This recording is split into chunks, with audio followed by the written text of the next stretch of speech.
Yes, आज अपन बात करने वाले हैं नीट 2020 को टारगेट करके। नीट 2020 के प्लान में बायोलॉजी का कितना योगदान रहता है, किस तरीके से बायोलॉजी आती है, वो हल्का सा अपन देख लेते हैं, उसके बाद में पढ़ना शुरू करेंगे। नीट 2020, ठीक है ना। अगर नीट 2020 की बात की जाए, 2020 की बात की जाए, तो इसमें आपको पता होगा कि 50% बायोलॉजी आती है। 50% है वो बायोलॉजी आती है, क्योंकि बायोलॉजी में दो पार्ट्स है, एक तो है किसका, जूलॉजी का, एक इसका है बोटनी का, ठीक है ना, प्राणी शास्त्र का, और एक क्या है, वनस्पति शास्त्र का। मार्क्स के अकॉर्डिंग देखे जाए तो टोटल नंबर में से 360 नंबर की क्या मिलेगी आपको, बायोलॉजी मिलेगी। यानी 360 नंबर है बायोलॉजी से आपको मिलने वाले होते हैं। अब 360 नंबर को फोकस करने के लिए आपको क्या करना है, आपको एनसीईआरटी कवर करनी है। एनसीईआरटी कवर करनी है। अगर आपको 360 में से कंफर्म नंबर है कि 340 प्लस नंबर, ठीक है, 340 से 350 के बीच में, 340 प्लस जो नंबर, कम से कम बता रहा हूं 340 प्लस नंबर है, वो किस बेस पे आ जाएंगे, आपके एनसीईआरटी बेस पे आ जाएंगे। यानी नीट का सीधा टारगेट रहता है क्या, एनसीईआरटी की किताब। अगर आपने ढंग से एनसीईआरटी को कर लिया, जैसे कुछ बच्चे बायोलॉजी को लेकर के इतनी सारी बुक से पढ़ डालते हैं, ये पढ़ लिया, वो पढ़ लिया, ये पढ़ लिया, लेकिन होना जाना कुछ नहीं होता। अगर आपने ढंग से एनसीईआरटी कर ली तो 340 प्लस नंबर का मतलब है आपने हर साल, देखो हर साल आप पेज नंबर तक बता सकता हूं मैं, और पेज नंबर तक बता सकता हूँ, लाइन नंबर तक बता सकता हूँ कि कौन सा क्वेश्चन किस साल में एनसीईआरटी की कौन से पेज की कौन सी लाइन उठी हुई है। जब बंधुओं आप लोगों को इतना पता है कि कोई दो बुक्स हैं, देखो बायोलॉजी हार्ड नहीं है, बायोलॉजी जो है वो हार्ड नहीं है, ठीक है ना। दो बुक्स है एनसीईआरटी की, एक तो है 11th क्लास की, एक तो 11th क्लास की, एक कौन सी है, 12th क्लास की। एनसीईआरटी की केवल दो किताबें, एनसीईआरटी की दो किताबें, एक तो 11वीं की, एक 12वीं की, ठीक है ना। 11वीं और 12वीं की ये दोनों किताबें मिल करके आपके लिए यूं मान लो कि नीट में 50% आधार इसी का ही होता है, क्योंकि जिसके बायोलॉजी में अगर 90% के लगभग सही नहीं है, बायोलॉजी जिसकी 90% अगर नीट में नहीं आ रही है, तो उसका नीट क्वालिफाई करना बहुत मुश्किल हो जाता है। तो आधार बेस किसका रहता है, बायोलॉजी का। तीन चीजें होती है सिलेक्शन में, तीन चीजें होती है। पहले तो होता है उसकी कट ऑफ निकालना, ठीक है ना, कट ऑफ निकालना रहता है भाई, कट ऑफ निकालना प्लस उसका बेस तैयार करना। यानी यूं कह सकते हैं कि पास होना, पास होना किस पे डिपेंड रहता है, ठीक है ना। और फिर उसके बाद में रहता है सिलेक्शन, ठीक है ना, सिलेक्शन रहता है कि सिलेक्शन होना, और उसके बाद में रहता है कि भाई मुझे बढ़िया रैंक लानी है, ठीक है ना। तो अगर पास होने के लिए, अगर अपन मतलब पास होने की अगर बात करते हैं, कि पास होने की अगर बात करते हैं, तो पास करवाने के लिए जो आपकी जीव विज्ञान है, जीव विज्ञान जो है वही कारगर होने वाली है, जो जीव विज्ञान है वही कारगर होने वाली है। और जो सिलेक्शन के लिए आपकी क्या रहे, रसायन विज्ञान। सिलेक्शन किससे होगा, रसायन विज्ञान से। ये गणित अभी समझ में आ जाएगी आपको, रसायन विज्ञान से। और जो आपकी रैंक मेंटेन करने वाली है वो आपकी क्या है, फिजिक्स है, यानी क्या है, भौतिक विज्ञान है। ये मेरा गणित है, ठीक है ना, ये मेरा गणित, और मेरे 10 साल का अनुभव यहाँ पे लग जाता है, ठीक है ना, हजारों बच्चों का अनुभव यहाँ पे लग जाता है, बढ़िया रैंकर्स का अनुभव यहाँ पे लग जाता है, ये गणित समझने के लिए। आपको एक सिंपल सी गणित है, गणित के नाम से बायोलॉजी वाले तो वैसे ही डरते हैं, ये वो गणित है जो सिलेक्शन के लिए जरूरी है। यार देखो कट ऑफ की अगर बात आ रही है, कट ऑफ कैसे क्लियर होती है, कट ऑफ होना या एग्जाम में पास होना, कट ऑफ क्लियर कौन करवा देगा, बायोलॉजी करवा देगी। यानी अगर बायोलॉजी आपकी स्ट्रॉन्ग है, अब बोले कितनी होनी चाहिए भाई साहब, ये रेशो होना चाहिए 90% का, 80% का, और ये 70% का। अगर ये रेशो आ रही है, यानी आपकी फिजिक्स आपको अगर 70% आ रही है, रसायन विज्ञान आपकी 80% आ रही है, बायोलॉजी अगर आपकी 90% आ रही है, तो आपको सिलेक्शन से कोई नहीं रोक सकता। ये सबसे बड़ा राज है किसका राज है, सिलेक्शन का।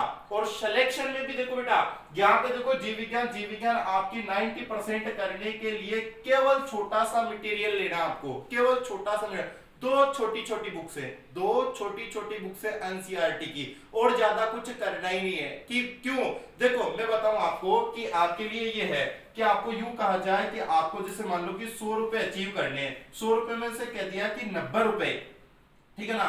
90 रुपए अचीव करने के लिए आपको 90 रुपए, एक सिंपल सी गणित है, 100 रुपए की बात है, 100 रुपए अगर आपको 100 रुपए का गेम है, ठीक है ना, 100 रुपए का क्या है, गेम है। 90 रुपए उस गेम में जीते जा सकते हैं किसमें, 1 घंटे में। कितने में जीते जा सकते हैं, 1 घंटे में। और 100 में से 100 रुपए, और 100 रुपए जीते जा सकते हैं कितने, 24 घंटे में, 24 घंटे में। तो आपको कौन सा गेम खेलना चाहिए, ए वाला कि बी वाला। अगर आपको 100 रुपए का ये गेम खेलना है, 100 रुपए का क्या करना है, गेम खेलना है, या आपको 100 रुपए का गेम है, उस गेम में आपको पार्टिसिपेट करना है। क्या करना है, पार्टिसिपेट करना है। अभी 100 रुपए का गेम, यानी 100 रुपए आपको जीतने के लिए, 100 रुपए जीतने के लिए आपको क्या करना पड़ेगा, आप देख लो यहाँ पे। आपको विनर करने के लिए ए वाला गेम खेलना चाहते हो कि बी वाला गेम खेलना चाहते हो। आप एक ए वाले गेम में 90 रुपए आप 1 घंटे के गेम में जीत पाओगे, और 100 रुपए का गेम है जिसमें क्या है, 24 घंटे लगेंगे, 24 घंटे लगेंगे। अब बुद्धिमान बच्चे कौन सा गेम खेलना चाहते हैं, जो आड़ू प्रकृति का, नहीं साहब 100 में से 100 ही लूंगा मैं, तो वो यही खेलेगा, बी वाला ही खेलेगा। और उस बी वाले के चक्कर में 24 घंटे में उसकी मानसिकता क्या रहेगी, उसका शरीर कैसा रहेगा, मतलब क्या क्या उसके साथ में घटनाएं घटने वाली। हो सकता है उसको गेम के बीच में भूख भी लग जाए, हो सकता है उसको प्यास भी लग जाए, हो सकता है उसको टॉयलेट भी लग जाए, हो सकता है मतलब वो बीमार भी हो जाए, हो सकता है उसकी मानसिक रूप से वो स्थिर ना रहे, हो सकता है वो शारीरिक रूप से स्थिर ना रहे। लेकिन साहब खेल लूंगा तो कौन सा, बी वाला गेम खेलूंगा। ये जो प्रकृति है ना, जो ठान लेते हैं, या इस तरीके से मान ले, नहीं साहब मैं पूरे में से बायो, तो मैं पूरे में से पूरे ही करके आऊंगा। अरे भाई ये कंपटीशन है। कंपटीशन का मतलब ये नहीं होता कि जिद करके बैठ जाना। कंपटीशन का मतलब होता है धैर्य से सामना करना हर एक चीज का, और ये सहजता से स्वीकार करना। अगर आपको लग रहा है कि मैं 1 घंटे के गेम में 90 रुपए जीत सकता हूं, तो इस गेम को 2 बार भी तो खेला जा सकता है। हालांकि अब 2 बार खेलने की अपॉर्चुनिटी नहीं है, 1 बार खेलने की है, लेकिन मेरे हिसाब से 90 रुपए कवर कर लेने चाहिए 1 घंटे में। कहने का मतलब क्या है कि ये जो जो ए वाला जो गेम है, जो 90 रुपए और 1 घंटे वाला गेम है, इसकी सिंपल सी गणित है। ये तो है एनसीईआरटी, ठीक है ना, जो आपको क्या देगी, 90% की गारंटी देगी कम से कम, क्योंकि 90% आएगा, 90% आएगा तो किसमें से आएगा, एनसीईआरटी। आता बेटा 100% तक, लेकिन 90% तो कम से कम मान के चलना, ठीक है। और यहां अपन बात करें बी की, दूसरा वाला ये क्या है, इसमें आपके रहेंगे कि क्या क्या रहेंगे, 90%। इसमें 24 घंटे वाले गेम में क्या हो जाएंगे, एनसीईआरटी तो करनी ही करनी पड़ेगी, एनसीईआरटी तो आपको करनी ही करनी पड़ेगी। इसके अलावा आप जो भी इंस्टीट्यूट में पढ़ रहे हो, इंस्टीट्यूट में पढ़ रहे हो, उस इंस्टीट्यूट के नोट्स देखने पड़ेंगे, सेल्फ के नोट्स देखने पड़ेंगे। उसके बाद में जो इंस्टीट्यूट की जो गाइड है, जो आप लोग पढ़ते हो या लाते हो, गाइडें वो लेनी पड़ेगी। मार्केट की गाइडें देखनी है, मार्केट की जो गाइडें हैं वो देखनी पड़ेगी, ठीक है ना। हो सकता है मतलब बड़े इंस्टीट्यूट के भी आप नोट्स देखो, आप टेस्ट सीरीज लगाओ, टेस्ट सीरीज लगाओगे, ठीक है ना, दुनिया भर के आप टेस्ट सीरीज लगाओगे। टेस्ट सीरीज लगाना हालांकि बेनिफिशियल है, लेकिन हर एक चीज की अति नुकसानदेही होती है। दुनिया भर की टेस्ट सीरीज लगा लोगे, और दुनिया भर के अदर जो अन्य कोचिंग होती है, अन्य जो कोचिंग या संस्थान होते हैं, ठीक है ना, कोचिंग रहती है, उनके नोट्स वगैरह देखोगे, तो ये सब चीजें आपको कहीं ना कहीं क्या करेगी, कहीं ना कहीं आपके दिमाग को क्या करेगी, दिमाग में कचरा सा पैदा कर देगी। 100 में से 100 तो आ जाएंगे, क्योंकि आपने जो मैटर पढ़ा है उसमें से 100% आ रहा है, लेकिन आपका सही होना भी तो जरूरी है, क्योंकि इतना सब करने के बाद में आपके हो सकता है 100 में से 100%, यानी बायो में 360 में 360 आ जाए। अगर आपका बेसिक स्ट्रॉन्ग है, आपने ये सब चीजें जैसे प्रतिवर्ष, जैसे एनसीईआरटी 11th 12th में शानदार तरीके से कर रखी है, बाद में आप इंस्टीट्यूट में गए तो 1 साल आपने कोचिंग की, तो इंस्टीट्यूट वगैरह के नोट्स है वो भी आपने अच्छे से क्लियर कर लिए, और सेल्फ भी क्लियर कर रखे हैं। फिर आपके मार्केट की गाइडें, यानी आगे टू आगे अगर आपको 2-3 साल इस चीज में लग गया है, तब तो आपकी कोई दिक्कत नहीं रहती है। वरना आपकी क्या हो सकती है, ये वाली प्रॉब्लम हो सकती है कि आप लोगों को 100% के चक्कर में मान लो कि ये कहीं के ही नहीं रहो। तो मेरा ऐसा मानना है कि आप ये 90% वाला यानी एनसीईआरटी को कवर करके चलो। और एनसीईआरटी की भी केवल आपको क्या करनी है बेटा, 2 किताबें, एक तो 11वीं की करनी है, और एक कौन सी करनी है, 12वीं की करनी है। और 11वीं और 12वीं में कितने चैप्टर है, 11वीं में 22 चैप्टर है, 22 पार्ट है केवल। कितने पार्ट है, 22 पार्ट। और 12th में कितने हैं, 16 पार्ट है, 16 पार्ट है। अब पार्ट भी ऐसे है जिनको कुछ पार्ट तो ऐसे हैं जिनको मान लो बैठ करके 2 घंटे या 1 घंटे में क्लियर किया जा सकता है, बढ़िया से 2 घंटे में उसको क्लियर कर सकते हैं। ऐसे पार्ट भी इनमें लल्लू पल्लू टाइप के। तो टोटल मिलाकर के इनको प्लस करते हैं तो टोटल बायोलॉजी में यहाँ कितने पार्ट बनते हैं, 38 पार्ट बनते हैं। उस 38 पार्ट का रिवाइजेशन बंदा अगर एक दिन, मान लो मैं ये नहीं कहता बायोलॉजी को लेकर के बैठ जाओ, पर डे के लिए 2 या 3 घंटे के मान लो कि नीट का बच्चा तैयारी कर रहा है तो उसके लिए 3 घंटे तो बायोलॉजी वो रखता ही है ना, 3 घंटे बायोलॉजी रखता है। और मान लो 2 घंटे मान लो वो फिजिक्स रखता होगा, भौतिक विज्ञान रखता होगा, भौतिक विज्ञान रखता होगा। और 2 घंटे मान लो कि वो रसायन विज्ञान रखता होगा। लाइट स्टडी करते हुए 3 घंटे जीव विज्ञान रखता होगा, जीव विज्ञान। अगर वो कम से कम पढ़ रहा है तो भी 2 2 4 और 4 3 7 घंटे तो वो सेल्फ देता ही होगा ना, 7 घंटे तो मिनिमम सेल्फ देता ही होगा ना। और इसके अलावा इनकी रहती है क्वेश्चन प्रैक्टिस, ठीक है ना। मान लो कि इनकी एक एक घंटे क्या करेगा वो क्वेश्चन प्रैक्टिस करेगा, जैसे 1 घंटे या सवा घंटे के समथिंग। जैसे 1 घंटा तो इसका हो गया क्योंकि टोटल 3 घंटे का होता है ना, 1 घंटा मान लो इसको वो दे रहा है और 1 घंटा मान लो इसको दे रहा है। पर डे का अगर वो क्वेश्चन प्रैक्टिस कर रहा है तो ये 3 घंटे की वो क्या कर रहा है, क्वेश्चन प्रैक्टिस कर रहा है। जिसमें मान लो कि इसमें इसके जो क्वेश्चंस है यानी 90 क्वेश्चन वो इसके कर रहा है, 45 क्वेश्चन इसके कर रहा है, 45 क्वेश्चन इसके कर रहा है। जरूरी नहीं 45 ही हो, 50 भी हो सकते हैं, 40 भी हो सकते हैं, वो समय के अकॉर्डिंग हो सकते हैं। ये प्रैक्टिस आप कर रहे हो यानी आपकी पढ़ाई का जो शेड्यूल है उसमें 3 घंटे आपके जीव विज्ञान पर डे की मिल रही है। अब क्यों साहब जीव विज्ञान को ज्यादा वेटेज क्यों दे, आप क्या दे रहे हो, वो तो एनटीए वाले ने या जो नीट को करवा रहा है एजेंसी उसने सिलेबस में दे रखे हैं। आप थोड़ी दे रहे हो कि मैं ज्यादा दे दूं, नंबर ज्यादा चाहिए भाई, गुड़ घालसी तो मीठा उसी सिंपल भाषा में कहते हैं जितना गुड़ डालोगे बेटा उतना ही मीठा होने वाला है। जितना समय आप देने वाले हो किसको, बायोलॉजी को, जितना समय आप देने वाले हो किसको, बायोलॉजी को, उसके अकॉर्डिंग ही तो काम होने वाला है। बायोलॉजी तो पहले से मैं बोल रहा हूँ 50% है। आपको पता हो कि नीट के अंदर बायोलॉजी जो है वो कितनी है, 50% है। अगर इसका अगर देखा जाए फिजिक्स केमिस्ट्री और बायो का, फिजिक्स का देखा जाए केमिस्ट्री और बायो का देखा जाए तो फिजिक्स तो 25% ही आ रही है, केमिस्ट्री 25% ही आ रही है और बायोलॉजी कितनी है, 50% है। क्यों है, क्योंकि ये जूलॉजी और बोटनी का पोर्शन आ रहा है। जूलॉजी और बोटनी को एनटीए अलग अलग मानती है, पहले किताबें भी अलग अलग चलती थी। ये तो भला हो एनसीईआरटी का कि एक किताब में आपका काम हो रहा है, वरना आरबीएसई में पहले राजस्थान बोर्ड में एक जूलॉजी की हुआ करती थी, ठीक है, प्राणी शास्त्र की किताब हुआ करती थी, एक वनस्पति शास्त्र की। हाँ, तो उस समय शास्त्रों का अध्ययन करना पड़ता था। अब आप लोगों के लिए काम इजी हो रखा है, 38 तो चैप्टर है, आप चाहो तो इसे 40 दिन के टारगेट में बढ़िया तरीके से क्लियर कर सकते हो। पर डे का अगर आप एक चैप्टर 3 घंटे के अंदर, एवरेज 3 घंटे, अगर आपको मान लो कि कई दिन जैसे मान लो 1.5 घंटे में हो गया, 1 घंटे में कोई चैप्टर आपका हो गया, अगर 1 घंटे में आपका चैप्टर हो गया तो आप लोग क्या करोगे कि अगले वाले चैप्टर शुरू कर दो ताकि हो सकता है वो बढ़ाओ। तो आप अगर मान लो कि 40 दिन की तैयारी पूरे आप और 2 दिन एक्स्ट्रा दे दिए, हो सकता है आपके मान लो कि रिजर्व में लेकर के चलने चाहिए। यानी ये 40 से, ठीक है ना, 40 दिन की जो तैयारी है आपकी, ये आपके लिए वरदान साबित हो सकती है। और लास्ट में अगर आपने मान लो कि लास्ट के अंदर 5 या 7 दिन का, 5 या 7 दिन अगर आपने क्वेश्चन भयंकर तरीके से पूरी बढ़िया पुराने पेपर वगैरह जो पुराने आ रहे हैं बार बार उसमें देखोगे तो आपको क्वेश्चनों का लेवल हर चीज पता चलेगी कि एनसीईआरटी से कहां से आ रहा है। यानी बढ़िया नीट के लेवल से अगर आप क्वेश्चन प्रैक्टिस करोगे तो आपका ये 45 दिन का टारगेट है। यानी 45 दिन के अंदर बेटा, 45 दिन के अंदर आप पूरी बायोलॉजी की धूल कर सकते हो, पूरे बायोलॉजी को एक एक लाइन को छान छान के रख सकते हो, ठीक है ना। एक कौन कहता है कि छलनी में पानी नहीं रुकता, कौन कहता है कि छलनी में पानी नहीं रुकता, अरे छलनी के नीचे हाथ लगाकर पानी डाल के तो देखो पानी रुकता है कि नहीं रुकता है, ठीक है ना। तो यहाँ पे ये है कि आप लोगों को मेहनत करनी पड़ेगी बेटा, यहाँ पे ये एस्ट्रोलॉजी है, ये तरीका है, आपको अपनाना पड़ेगा।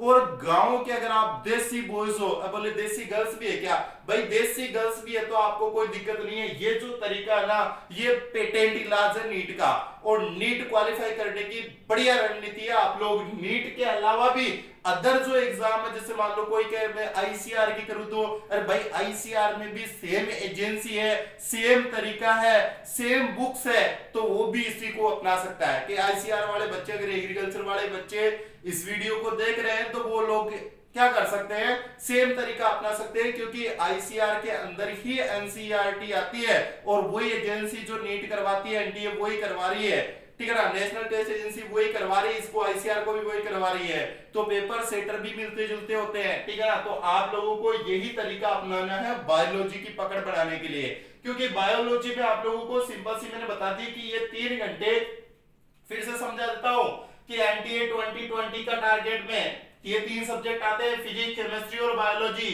फिजिक्स से कितने कितने क्वेश्चन आते हैं, फिजिक्स के कितने क्वेश्चन आते हैं, फिजिक्स के क्वेश्चन आते हैं 45, ठीक है ना, 45, और इसके कितने क्वेश्चंस आते हैं केमिस्ट्री के 45 यानी 45, बायोलॉजी के कितने आते हैं 45, जूलॉजी के 45 बॉटनी के। यहाँ जूलॉजी बॉटनी का कोई लफड़ा नहीं है, ये समझ में लगा जूलॉजी का कौन सा है बॉटनी का कौन सा है, टेंशन ही हटा दे, तेरे पास तो किताब है कि किताब पढ़ना, जूलॉजी बॉटनी के लफड़े में क्यों पढ़ रहा है, तो ये मान की 90 क्वेश्चन आने हैं बायोलॉजी में से, और बायोलॉजी में से भी दो मैंने बताया 50% है, उसमें क्या है 50% तो जूलॉजी का, 50% क्या है बॉटनी का, बोले तो 360 नंबर, अगर मार्क्स की अगर बात की जाए, अगर नंबर की बात की जाए तो 360 नंबर आते हैं, क्वेश्चन की बात की जाए तो क्वेश्चन कितने आते हैं 90 आते हैं बायोलॉजी में, और एनसीईआरटी कितने को कवर करवा के रख देगी, तेरे 340 से 350 का जुगाड़ करवा के रख देगी, बाकी तेरे माथे के विकास पर डिपेंड करेगा कि तू कितना पढ़ रखा है, या आप कितने पढ़ रखे हो, कि तेरे दिमाग की विकास को कितना हो रखा है, या अदर नॉलेज कितना है, बेसिक कितना स्ट्रॉन्ग है, तेरी सोचने की शक्ति और तर्क क्षमता कितनी है, ये इस पे डिपेंड करेगा। पूरा बापू बढ़ जाएगा तू, अगर तूने एनसीईआरटी कवर कर ली ना तो पूरा बापू बन के घूमेगा एनसीईआरटी का, ये नहीं है कि इससे डरने की जरूरत ही नहीं है, मतलब एनसीईआरटी कर ली ना तो झक्कास तरीके से कॉन्फिडेंस लेवल से नीट में बैठ सकता है कि हाँ मैं बायोलॉजी को फोड़ के आऊंगा। तो फिर बायोलॉजी के अगर 90% बायोलॉजी का अगर 90% बायोलॉजी का 90% पोर्शन कवर करती है कौन, एनसीईआरटी कवर करती है, एनसीईआरटी में 11वीं और 12वीं को मिलाकर कितने हैं 22 चैप्टर, और कितने चैप्टर है बेटा 16 चैप्टर है, 22 चैप्टर 11वीं क्लास में और 16 चैप्टर कितने में है 12वीं क्लास में। अपन को तो इतना सोचना ही नहीं है 11वीं कौन सी है 12वीं कौन सी है, अपन को तो लग जाना है कि टोटल कितने हैं भाई 38 चैप्टर है, कितने चैप्टर है 38 चैप्टर है, और 38 चैप्टर को मैं कैसे क्लियर करूं तो उसका तरीका भी बता रखा है आप लोगों को, कितने में 3 घंटे पर डे के देने हैं, 3 घंटे जीव विज्ञान को पर डे के देने हैं, और पर डे के 1 घंटे में 90 क्वेश्चन की प्रैक्टिस भी करनी है भाई, 1 घंटे में 90 क्वेश्चन की मैं क्या करूं प्रैक्टिस करूं, हालांकि 1 घंटे से आपको ज्यादा भी लग जाएगा या 1.5 घंटा, लेकिन आपको ज्यादा ही समय लेकर के चलना है, समय थोड़ा कम लेकर के चलना है, क्वेश्चन ज्यादा लेकर के चलने हैं, और ये 40 दिन के अंदर आपको तैयारी कंप्लीट हो जाएगी, 5 दिन आपको टेस्ट सीरीज लगा करके या क्वेश्चन प्रैक्टिस के,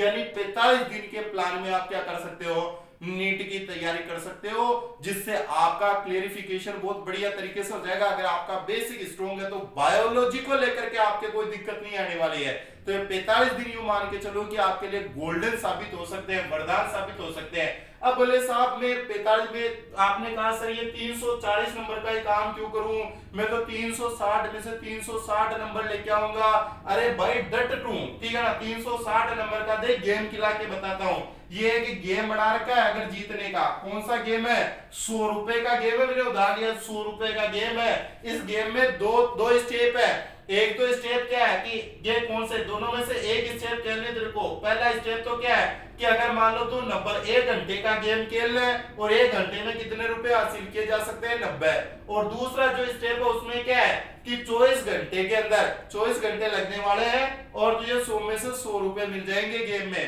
कौन सा खेलेगा, अब इसमें खेलेगा तो तुझे इतनी किताबों में से गेम खेलना पड़ेगा, ये एनसीईआरटी है, इंस्टीट्यूट के नोट्स है, सेल्फ के नोट्स है, मार्केट की गाइड है, मार्केट की टेस्ट सीरीज है, दुनिया भर का बर्डन है, बोरियां भर ले किताबों की, इतना सारा मटेरियल पढ़ के तू पूरे में से पूरे मार्क्स ला सकता है, यानी 100 नंबर का गेम खेल सकता है, और केवल मात्र 2 किताबें पतली पतली 2 किताबें पढ़ करके तू 90% तक कवर कर सकता है। अब देखना ये है कि सोच तेरी कैसी है, ठीक है ना, क्योंकि ये पूरा सोच का ही गेम, अगर तेरी पॉजिटिव सोच है कि चलो मैं तो ये कर लेता हूं पहले 90% तो अचीव कर लूं उसके बाद भी देखूंगा, तो तुझे एनसीईआरटी को कवर करना पड़ेगा, और एनसीईआरटी कर गया ना तो यूं मान के चल ले कि बायोलॉजी का एक बार बापू बन गया रे तू, ठीक है ना, क्योंकि एनसीईआरटी पे ग्रीफिंग करना एक है, यूं मान लो कि हम जब एलन पढ़ते थे ना, जब मैं एलन पढ़ता था तो उस समय वहां के सर कहा करते थे कि एनसीईआरटी को जिसकी लाइन टू लाइन अगर याद रह जाती है ना, तो यूं मान के चल लो कि मतलब यूं घूमते रहते हैं। क्योंकि एलन के डायरेक्ट बीएम खुद करते थे, ब्रजेश माहेश्वरी खुद कहते थे कि जिस बच्चे की एनसीईआरटी धांसू हो ना, वो बच्चा कहीं नहीं रुकने वाला बायोलॉजी में। बच्चे भागते थे, उस समय हम दिल्ली से मंगा मंगा के एनसीईआरटी पढ़ते थे कि दिल्ली से, क्योंकि यहाँ पे तो राजस्थान में तो चलती नहीं थी। अब आप लोगों की इतना लफड़ा नहीं है, क्योंकि मार्केट में पुराने 2 साल पहले जो कोर्स बंद हुआ था, 2 साल पहले जो कोर्स बंद हुआ था वो एनसीईआरटी का ही हुआ था, और वापस जो आएगा मार्केट में वो भी क्या आ रहा है, एनसीईआरटी आ रही है।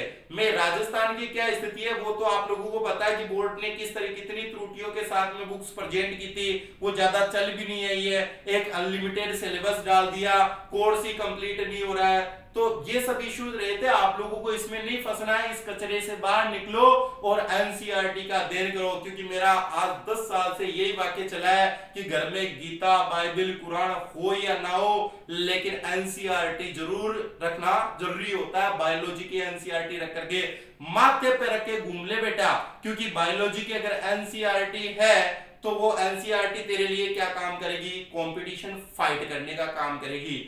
आप इसे अदरवाइज न ले, धर्म को लेकर के नहीं, ये बेटा मोटिवेशन के रूप में तुझे बताया गया है कि तू एनसीईआरटी रख अपने घर पे, ठीक है ना। क्योंकि एनसीईआरटी अगर रखेगा, उसको बार बार दिखेगा, अरे यहां तक की हद होती है, मतलब कंपटीशन वाला, नेट वाला डायग्राम पर यानी चित्रों से क्वेश्चन पूछ लेता है, एनसीईआरटी के चित्रों से क्वेश्चन पूछ लेता है, सारणियों से क्वेश्चन पूछ लेता है, सारणियां, ठीक है ना, सारणियों से क्वेश्चन पूछ लेता है। आप कहां से बोले सर इंपोर्टेड, अरे सारांश से क्वेश्चन पूछ लेता है, पीछे जो सारांश दे रखा उससे क्वेश्चन पूछ लेता है, सारांश से पूछ लेता है, ठीक है ना, सारांश से क्वेश्चन पूछ लेता है, एनसीईआरटी की सारणियों से क्वेश्चन पूछ लेता है, एनसीईआरटी के चित्रों से क्वेश्चन पूछ लेता है। यहां तक कि जितनी भी जो गहरी लाइन है ना, गहरी जो काली गहरी जो लाइन है उनसे क्वेश्चन पूछ लेता है, जितनी टेबल है उनसे क्वेश्चन पूछ रहा है, चित्रों से क्वेश्चन पूछ रहा है, गहरी लाइनों से क्वेश्चन पूछ रहा है, और जितनी भी जो रंगीन चीजें कर रखी है ना एनसीईआरटी ने,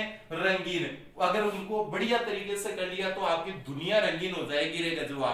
यानी एनसीईआरटी की एक एक चीज, एक एक लाइन को रगड़ रगड़ के, और जितनी बार पढ़ेगा, सबसे रोचक बात जो मेरी लाइफ में मैंने देखी है, एनसीईआरटी को कितना ही बार पढ़ के देख लो बेटा, एक नया एहसास होता है, एक नया रस निकल करके सामने आता है एनसीईआरटी से। जितनी बार पढ़ता है उतनी एक एक लाइन, शब्द शब्द में कॉन्सेप्ट नजर आते हैं। एनसीईआरटी लगने में तो लल्लू पंजू है, यानी पाठ पढ़ोगे ना तो ऐसे लगेगा कि कोई मेरे से बात कर रहा है, इस तरीके से पाठ पढ़ा जा रहा है। लेकिन जब पाठ पूरा हो जाएगा ना तो बच्चों को ये तक पता नहीं था कि पाठ में पढ़ा क्या था। इस तरीके से एनसीईआरटी है ना एक भूल भुलैया दुनिया की तरह, लेकिन बेटा तेरे लिए नहीं है, तू देसी बॉय है या तू देसी गर्ल्स है, तू कर सकता है, तेरे में जान है। तेरे को तो केवल ये इतना एहसास करवाने की जरूरत है कि तू क्या है, हनुमान है। तू क्या है, हनुमान है। जैसे हनुमान जी को ये पता नहीं था ना बेटा, ये पता नहीं था कि उसकी कितनी क्षमता, उनकी कितनी क्षमता है, वो समुद्र लांघ सकते हैं कि नहीं लांघ सकते, तो उनको बताना पड़ा रे जामवंत जी द्वारा कि आप में वो क्षमता है कि आप क्या कर सकते हो, समुद्र को लांघ सकते हो।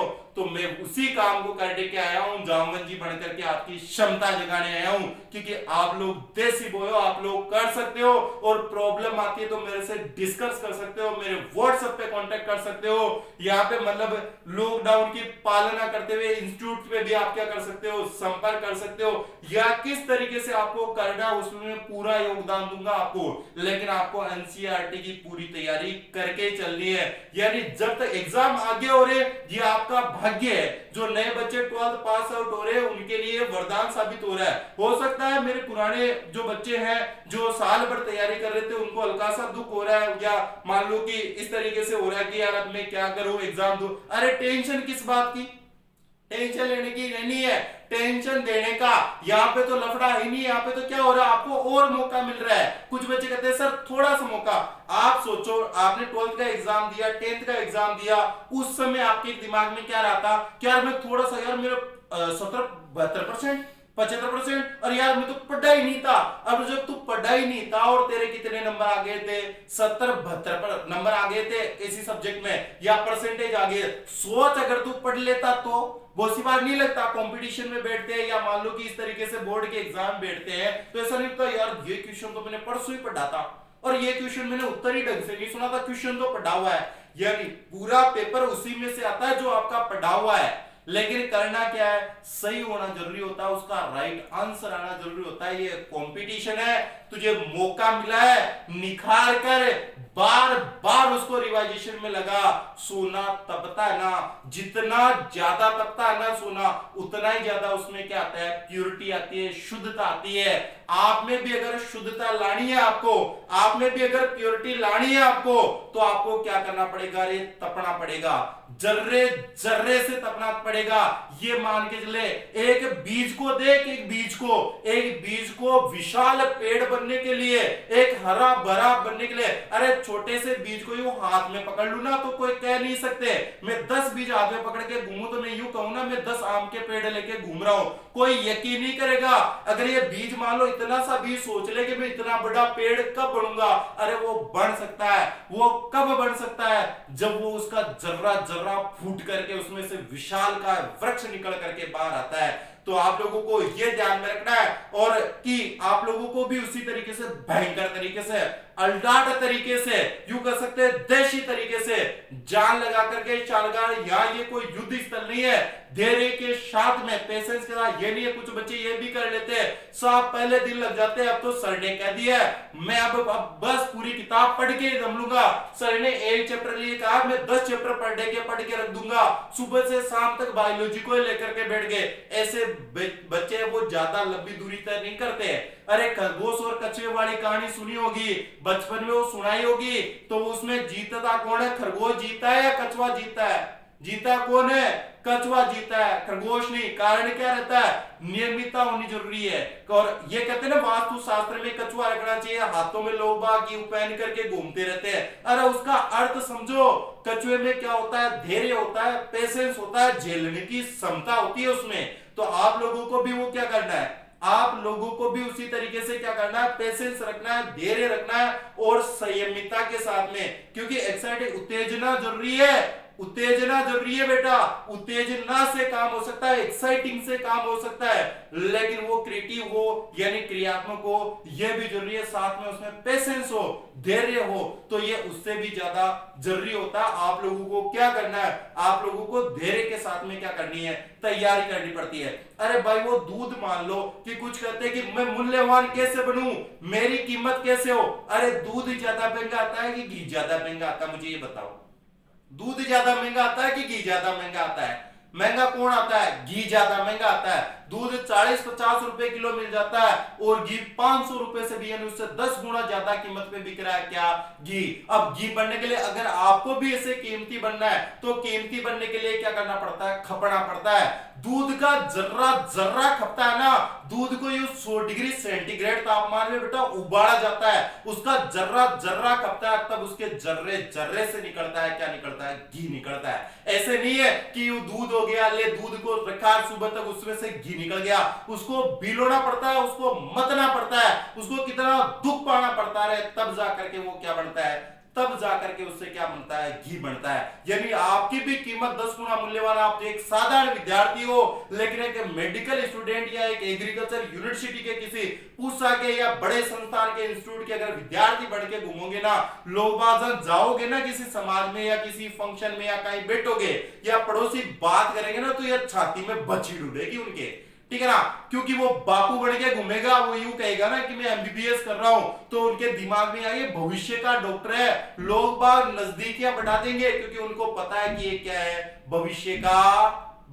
का डॉक्टर या साइंटिस्ट है, क्योंकि ये यहां से पढ़ रहा है। ये थोड़ी है कि ये इसने एमबीबीएस कर दी है कल फेल होके आ जाएगा, अरे वो डिग्री है, उसमें पेपर ड्यू रह सकता है, क्लियर हो जाएगी, नो टेंशन, कोई दिक्कत नहीं है। सबकी उम्मीद है कि ये भविष्य का क्या है, डॉक्टर है, ठीक है, भविष्य का क्या है, ये वैज्ञानिक है। तो आप लोगों को ये वीडियो कैसा लगा कमेंट करके बताइएगा। इसको ज्यादा से ज्यादा लाइक, कमेंट, शेयर और हमारे चैनल को सब्सक्राइब कीजिएगा। इसी तरीके की वीडियो हम आपके लिए और लेकर के आएंगे, जिसमें आपको पूरी रणनीति सिखाएंगे कि नीट को कम ताकत में, कम समय में कैसे बेटर तरीके से क्लियर किया जा सकता है। आप सभी लोगों का एक बार फिर से बहुत बहुत धन्यवाद।